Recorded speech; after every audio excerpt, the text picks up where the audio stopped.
Thank you. Leosim chaniabo umawayaim.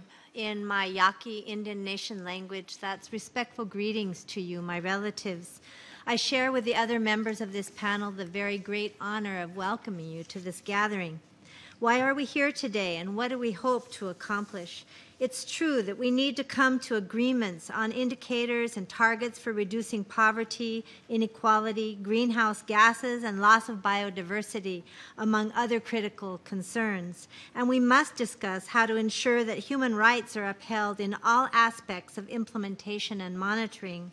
But the most important thing we are here to achieve is voiced by our hearts in the love we feel for our children and grandchildren, the children in all of our communities, and our shared understanding of the future they will face if the post-2015 development agenda does not achieve transformative change. Indigenous peoples are taught to look 7 generations in the future so that the impacts of our decisions and our actions will ensure their survival and well-being, just as our ancestors did for us. But our prophecies and traditional knowledge tell us that as a result of careless and greedy human activities, we must now take action with a profound sense of urgency and within a much shorter time frame. The 1990 UN Global Consultation on the Right to Development stated that the most destructive and prevalent abuses of indigenous rights are the direct consequence of development strategies that fail to respect their fundamental right of self-determination.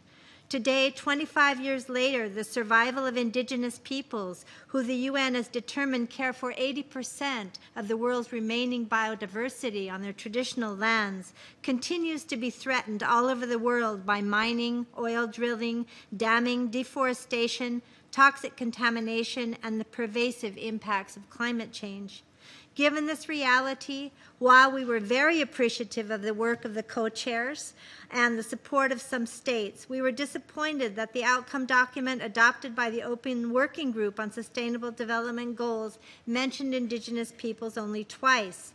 Our recommendation moving forward is that Indigenous peoples must be fully engaged in the next steps of the process, most specifically in the development of indicators, national action plans, and implementation monitoring processes. In this way, we can ensure that our core priorities, which include self-determination, treaties, free, prior, and informed consent, cultural rights, land and resources, safeguards for traditional livelihood, and the full and effective participation of Indigenous peoples will be effectively addressed and incorporated.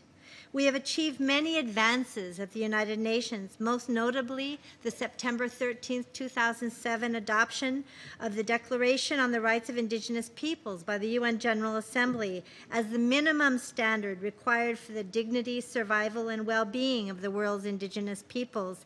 The inherent rights it affirms provide the framework for moving forward based on our recognized right to participate in decision-making that affects us.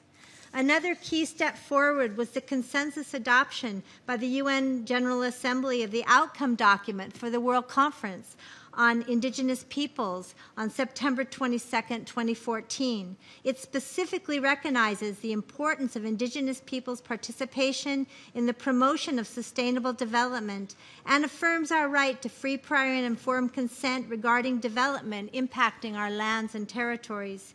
States made a commitment specifically regarding this process in paragraph 37 as follows. We note that Indigenous peoples have the right to determine and develop priorities and strategies for exercising their right to development. In this regard, we commit ourselves to giving due consideration to all the rights of Indigenous peoples in the elaboration of the post-2015 development agenda. We look forward to seeing how these commitments by states will be carried forward in the next stages of this process on the national and international levels. Indigenous peoples are an essential part of the solution, not as a sector of civil society, but as distinct self-governing and self-determining peoples and nations with tested traditional knowledge about living in harmony with the natural world and all its abundance. We are here today to find a way forward based on collective commitment to strong action, full and equal participation, and true partnership founded on respect, equal standing, and mutual recognition. Thank you very much.